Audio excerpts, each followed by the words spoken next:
Little love. Too young to hear about yellow eyes, wild and wicked. Not ready to hear about the pain that never leaves you.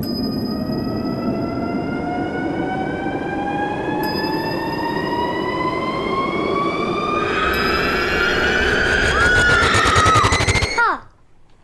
I heard that. Should we talk about your dad today? You told me last time that you were anxious about him contacting you because of the anniversary of your mother's death. Hi, Dad. Hey, Lily. How are you? She obsessed over this stuff, and I can't look at it without thinking about her. Is thinking about her such a bad thing? When it's all you think about, yeah. There's nothing out there. I know what I felt. Stephanie, so great to see you. Lovely to see you too. Absolutely. By the way, I mean, Wild Eyes and Wicked, let's get that out of the way. Like, such a great movie. Of course, out June 11th, on demand, and the whole 9 yards, Stephanie. But it's been great the past couple of weeks, Steph, to just kind of like dwell a little bit into your background. And I want to get to the movie in just a second, Steph. But first of all, let me ask you about attending NYU, like, the Tisch School of the Arts, like studying with like David Mamet. I find that fascinating, Steph, because I mean, talk about like being amongst the best of the best. Oh, How was that like? I'm just curious, like the pressure. Did you like the enjoyment? How was like the day to day on that? Like, oh my gosh. Wonderful and terrifying, all of the things. Yeah, it was such an exhilarating opportunity to, I grew up in Hawaii, right? and to go from like a small little island in the Pacific to New York City was such a huge change for me. And then, you know, compounding that with getting to work with some of these giants in the American theater, like David Mamet, it was, yeah, like you said, incredibly stressful and nerve wracking. But I learned so much and really connected with wonderful people at NYU who I remain in contact with to this day. And I think it was really essential for me, building my toolkit as an artist, and also connecting with people who I'd continue to collaborate with through the rest of my life thus far. Totally. And I would imagine, Stephanie, that, being on Broadway, because whenever I talk to actors or actor friends or whatever, there's like a level of difficulty with that, right? Because you don't have a second take, basically. If you screw up, like, you're in front of 3,000 people. So in a way, like, that must have really prepared you, right? Because, like, you go through that and, right? Yeah. I always, theater and film are so different and so, but that fundamentally they are the same. You're trying to create authentic moments with other actors, whether it be on stage or in front of a camera. But yeah, you're absolutely right. Having the practice in the theater of having to create those moments without a second take really, I do think, prepared me for being in front of the camera. And, in certain instances like this movie, it was a lower budget, so we didn't have that many takes. We were tight on time. So yeah, being able to do it in 1 or 2, 3 is essential when you're trying to move quickly. Of course. And Stephanie, a lot to unpack there, because like the chemistry that you have, with Michael and with Molly and all that. I mean, it's kind of like incredible now that you're telling me this, right? Because you guys shot in like 16 days. So when you have like a tight frame like that, Steph. Yeah.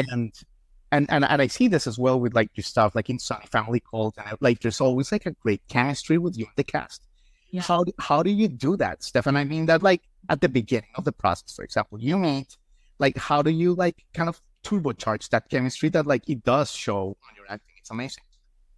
Yeah, I think I've been very fortunate to work with other actors who are so incredibly talented and bring their best to the table every time. I think for me, it's really essential that I do my homework before I get to set. And by that, I mean, if I don't have time to kind of connect with my co-stars in terms of our shared backstory and how we relate as characters, I have to do that on my own. It's really essential for me to put in that time working on the script beforehand. So when I get to set, it's all already bubbling inside me.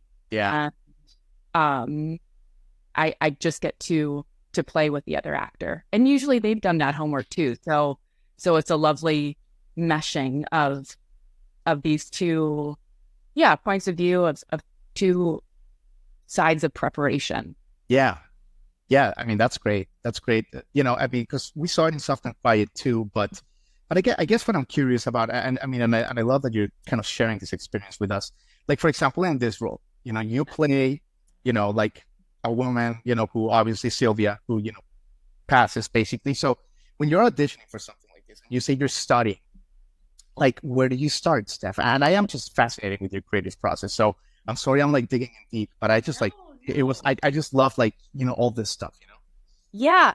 You know, for this role and for a lot of them, you know, I get excited by the prospect of playing characters that are very different from me in my real life.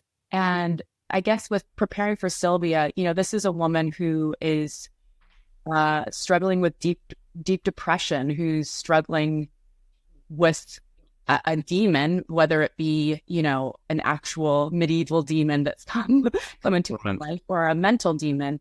And, you know, she's struggling to find her place in this new world that she's discovering as a mother. She's struggling in her relationship to her husband.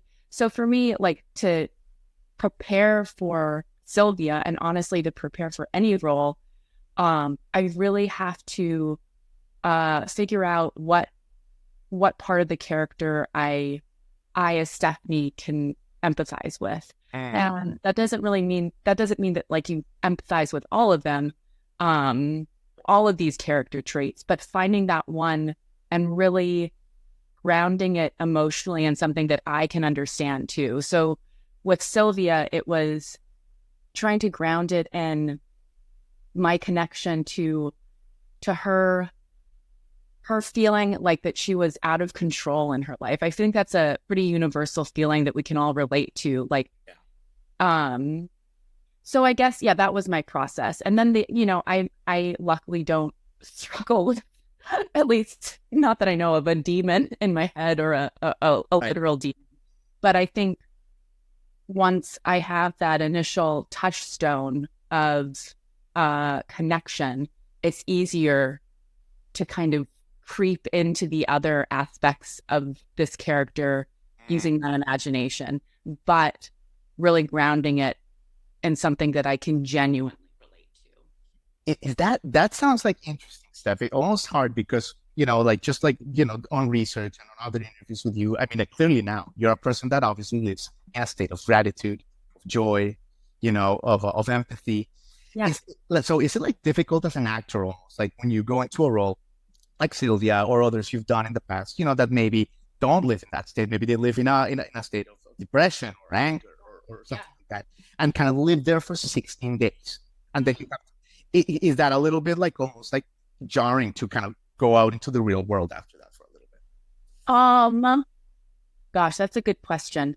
I think it's, for me, because you did hit the nail on the head. Like, I do have a pretty, like, even keeled existence. So for me, getting to play characters who are operating at these higher levels of emotionality, where the stakes in their lives are perhaps a bit more life or death, like, especially in this role, is kind of exhilarating, because I do believe that we all have these intense emotions in us. We all have the capability to feel deeply. So to have the opportunity on set to go to those places was it's a bit cathartic, in my opinion, for me. The come down, I mean, the flip side of going to these extremes emotionally is that, it is hard to transition into your normal life. But, thankfully, you usually have a team around you, like on this project, that, we had downtime between shoot days. So we all had time to kind of recalibrate, take a beat, and Sure. get back into the work, into the intensity of it all. But you're absolutely right. It is hard to go in and out of these lives, these extreme emotions. Totally. Thank you so much for your time. I know you got a lot going on, doing a lot of press for this movie. But let me ask you this. I'm curious, Steph. I mean, we're based in Nashville. We're mostly music based. Yeah. Tell me a little bit about what Hollywood is like the post strike. Because you read a lot, but you are boots on the ground. And how has it been? Just like a general overview for like my music loving audience. Like, what is the situation for great actresses like yourself, Steph, like boots on the ground right now? Yeah, it's a great question. I mean, I think it's in my experience, it's a bit slow. Like things are, I think these last 4 years have been difficult for the industry. We had a global pandemic. We had an almost industry-wide strike with the writers and the actors being on strike. It was absolutely necessary, but I think it really has changed sort of the environment, at least in my experience. Things are picking back up, but it's at a slower pace. Sure. That being said, I do think, the strike, there are so many opportunities for us as artists to walk the line together and be in communication with each other as we were in this very vulnerable state of not working.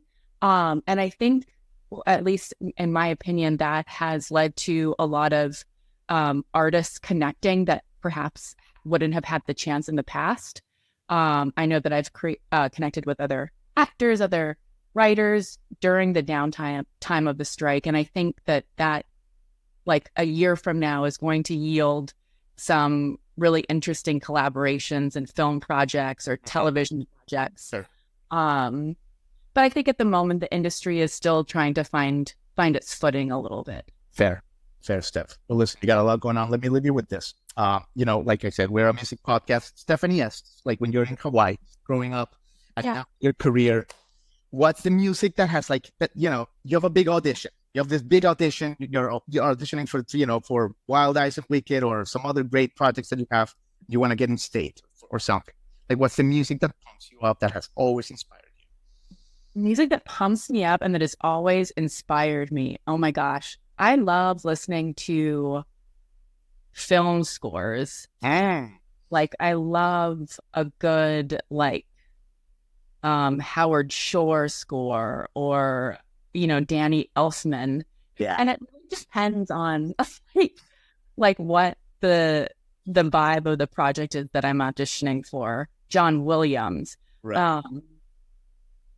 Yeah, I think it's classical music that I use to pump me up. And then, as a theater nerd, like I will sometimes put on, like if I need to get emotional, I'll put on the Les Mis soundtrack. Oh God, of course. Yeah, I dream. Yeah, exactly. And then you're crying and you got the role, Steph. We get it. Yeah, it's like, geez, I love it. Oh God, Stefanie. Well, that is awesome. And we're so glad we connected. I mean, this movie is awesome. Wild Eyes and Wicked, of course, June 11th, on demand, digital, cable on demand, the whole 9 yards. It's going to be great. You rule in it. Everything you do. I mean, we saw Legion, we saw The Consultant, the best, Steph. And we're so grateful that you were here on the show. And we look forward to catching up. Oh, yeah. Thanks so much for having me. And thanks for supporting our film. I think it's pretty special. Absolutely. Take care. Hi, everybody. Thanks for watching. Subscribe here for the latest from the show. Also, be sure to check out more of the best clips from J-Rod Concert Media.